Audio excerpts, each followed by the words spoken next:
Hi folks, welcome to the Decoy Shed. Today we're in the shop with Pat Gregory. So Pat, what are you going to show us today? Well, today we're going to talk about a painting technique that I'm really excited about sharing, Tim. You know, decoy painting can be a real fear and phobia for decoy makers, especially new decoy makers. And yet, you know, honestly, if you break the techniques down, they're pretty simple.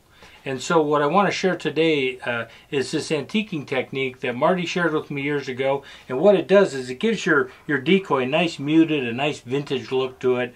It's a simple wash you put over the decoy and pretty easy to do. So why would you put a wash on a decoy? Well, there's several reasons actually. One of the things that I look for in a good gunning decoy is a nice muted look. You know, muted meaning the paint is just all kind of melds together. It's not really separated and distinct, you know. So you get that from this wash that I'm going to share with you. You get that nice muted look. The second thing is I like a nice vintage look to my decoys. I like vintage decoys, and it does that. And so that's the second thing. The third thing is it just gives it more of a natural look. You know, I paint with latex and acrylics, and they can tend to be a little bit bright and brilliant. And so the way I really get those to meld together is to use this wash. You know, in oil paints, what would happen is in time, because oils do develop their own patina, you know, that would naturally occur in time. But with latex and acrylics, you're not going to get that. They're plastic, and so they're not going to patina on their own. So this is just kind of enhancing that process. So let's get started.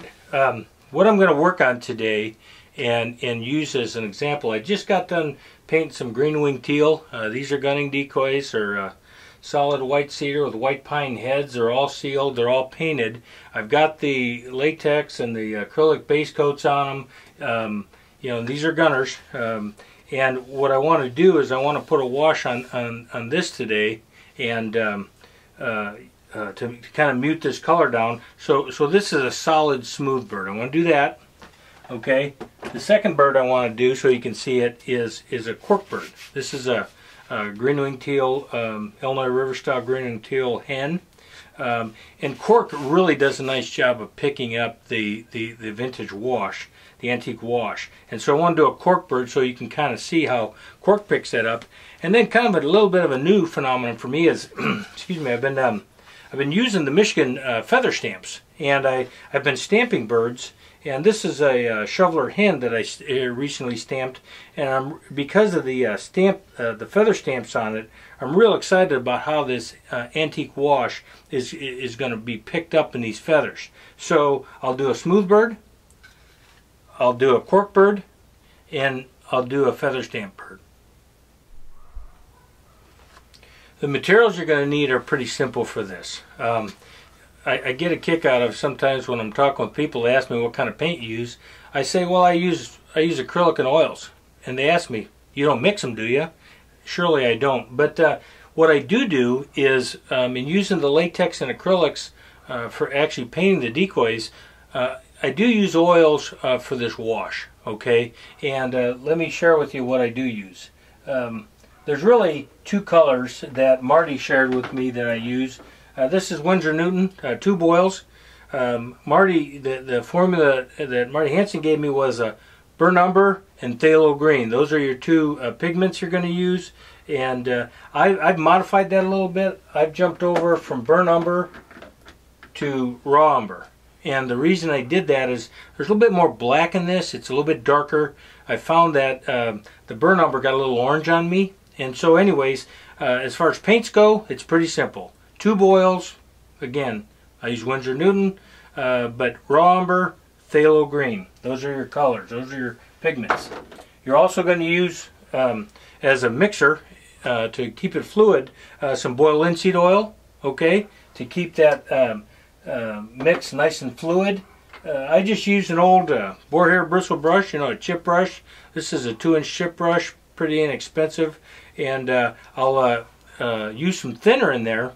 And what I'll do is I'll just dip it in my can, and I'll just fill the brush full of thinner. I'll show you how I do that in a minute. So really, your compounds in there are basically going to be 2 boil, raw umber, and phthalo green, boil linseed oil and thinner, and that's the basis of your mix. Okay, and I'll go over the mechanics of that here for you in a second. So to do this technique, I'll just tell you it's a mess. And one of the things I've added to my techniques are latex gloves. This is messy. I'm just going to warn you, it gets all over. You can see my my smock here is just covered, and so I'm going to recommend, if you can, some latex gloves. Otherwise, you're going to get this all over you. So where do we start? We're going to start with, I use a tuna can to mix it in because I don't mix enough. I generally mix enough of this antique wash for probably about 4 decoys is what I'm going to get out of this. So, and forgive me, but I don't have an exact science to my quantities, but I'm going to try and get you close.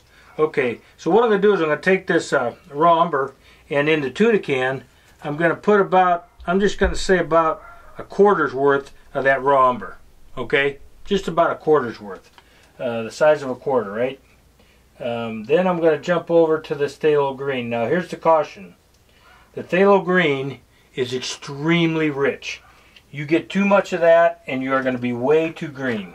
And so I'm just going to say, I don't know, conservatively, probably 10 to 1, raw umber to phthalo green. This stuff is so rich.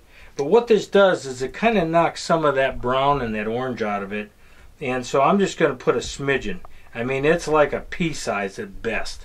And so you can see there, it's about, I'm just going to guess 10 to 1. Okay, so I've got the raw umber in there, I've got the phthalo green in there, and now I'm going to go for a little boiled linseed oil. Okay, this again serves as a little bit of a fluid agent and keeps the mix fluid to where it rubs well. And I'm just going to dump a little bit in here, maybe about 50 cents worth. Just enough to maybe cover about half of the bottom of that can. Alright, so I've got my raw umber, I've got my phthalo green, I've got my linseed oil in there. Now I'm going to go and take my brush and do a little dip in here in the thinner, and I've got the brush soaked with thinner. Okay, so what I did is I soaked the brush with thinner. Now I'm just going to mix it. Okay, just spread it around. Take your time moving it around because you really want to make that phthalo green meld in there, okay? And this is the time where it's going to splatter, and so you just don't want this everywhere. Otherwise, it'll get everywhere. So I'm just going to kind of mix that around nice and easy. So I've been mixing this color up to where I get it nice and fluid, okay? And what I'm really working for is just a nice fluid, consistent, to where it just really is going to go on the bird nice and smooth. One of the things you want to think about is, and I don't know if you can see it on this, but the color I'm looking for is really a kind of a nice dark brown and black. Okay, if I put too much of that phthalo on there, you're going to see green, and if you have any white on that decoy, it's going to be green. And so you really want to work on the balance of minimizing that phthalo green, to where you can really let the raw umber work and really come out and be that good dark deep brown and black antique color that you're looking for. So if it gets too green, and I've had that happen before, if it gets too green, you just want to come back and put another drop of your raw umber in there, and that'll generally balance it out. But you do have to check to see what the level of that green is in there, because if it gets too strong, you're not going to be satisfied with the results. But again, gets too green, add some raw umber. So let's go ahead and put it on a bird. I'll start with a hen here. And so basically what I'm going to do is I'm going to take this, you can see the colors on that are pretty brilliant, pretty bright, pretty brilliant. What I'm going to do is I'm actually going to cover the entire bird with this wash. Okay? Generally don't do the bottom. I actually stain the bottom of my birds. I like to see the wood on them, so I generally don't do the bottom. If it's paint, you're going to want to stain the bottom, okay? But right now what I'm doing is I'm just covering that entire bird, okay? The head, and this is where, you can see I put the keels on my birds now. This is where having that keel on there is helpful, or if you have a paint stand or a paint handle that you use to paint the birds with, well, that would work just as well. but the keels are nice because they give you something to hold on to while you're staying this entire bird. Okay, so you can see I'm really covering all the nooks and crannies of that entire bird, right? So just everything's getting covered. And you know, one of the things I said in my blue wing painting video was I like texture. Okay, so the reason I like texture is that texture in the paint, that stippling technique, this antique wash really picks that up nice. So I've got the bird entirely covered. Now I'm just going to take this rag and I'm just going to start wiping it down, okay? And I don't wipe it too hard. I'm just going to wipe it a little bit at a time. Just kind of start taking some of this off. And the nice thing about this technique is progressive, meaning you can take off as much or as little as you want. If you want a real heavy, muted look, you can leave a lot of this on and really not rub a lot off. I mean, you can actually get down to where you rub most of it off and get back to just about square one of where your paint job was at before you put the wash on. So what I'm doing is just lightly rubbing with just an old rag, and they start out a little bit glossy, but that's the linseed oil, but that'll eventually tone down. So let's we've done a solid wood smooth finish bird. Let's do a cork bird. And one of the reasons why I would even antique this decoy is this pattern is an old Illinois River pattern. It's actually a Richard Wilcox and green winged teal pattern that Virgil Ashbrook used.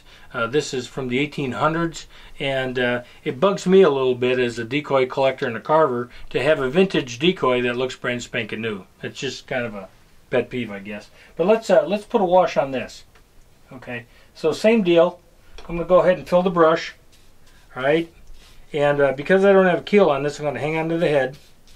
And the cool thing about cork is because you got all those pits and all that of that irregular surface is going to pick up this technique. Okay, every one of those holes and pits are going to pick up some of this wash, and I'll tell you, I've really learned to admire and like an antique or vintage wash on a cork decoy. It really gives it a nice old look to it. So this being an 1800s decoy pattern, I'm going to want that thing to look its age. So I got the body covered. I'm going to grab it with the rag here so I can actually hold on to it. Then I'm going to come back and do the head and get it covered. They're getting in around the bill and all the detail of the head. So now I got the bird entirely covered, and now it's the same deal as the other bird. I'm just going to kind of slowly start to wipe it down, not be too aggressive with it. Just kind of take it off easy. Let some of that wash get in those nooks and crannies and side pockets, and the cork, and really let that work in there. And just give it a rub. The other thing you're going to find too with this technique is as you pick up some of this solution in your rag here, it'll put it back on the bird. It'll come out of the rag actually and get back up on the bird, which is pretty cool, because I've actually used a rag before to darken up my wash while I'm doing it on the first coat. But so what that did is, again, just kind of muted everything.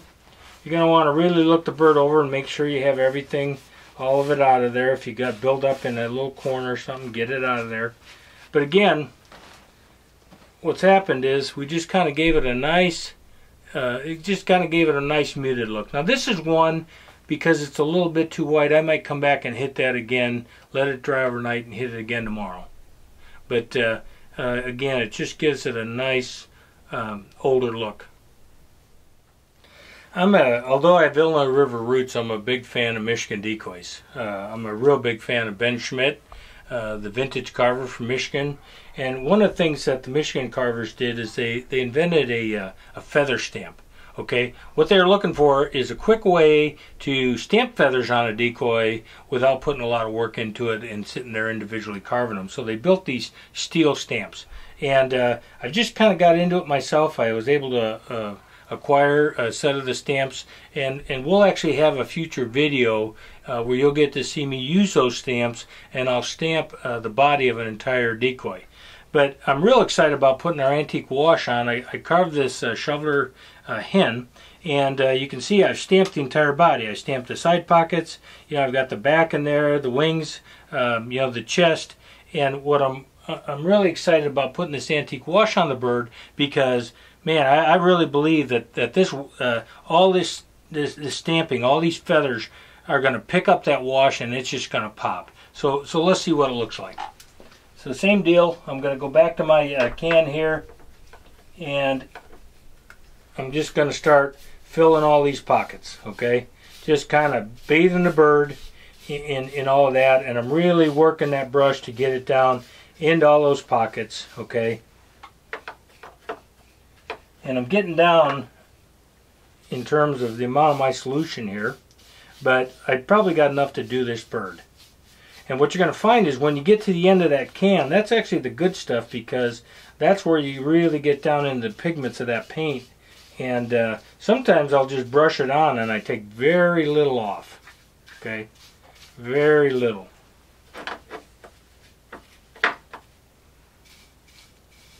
You're going to find too with cork drinks, like if you have a bird that's cork, it drinks a lot of that stain, so you're going to need more.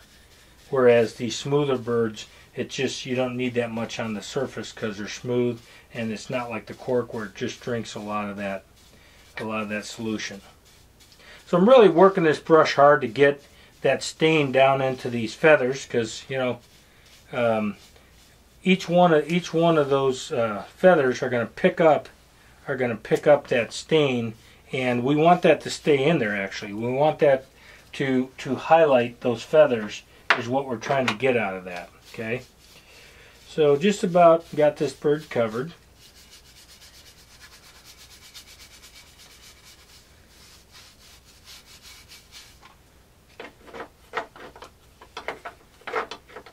Kind of getting as much of that solution as I can.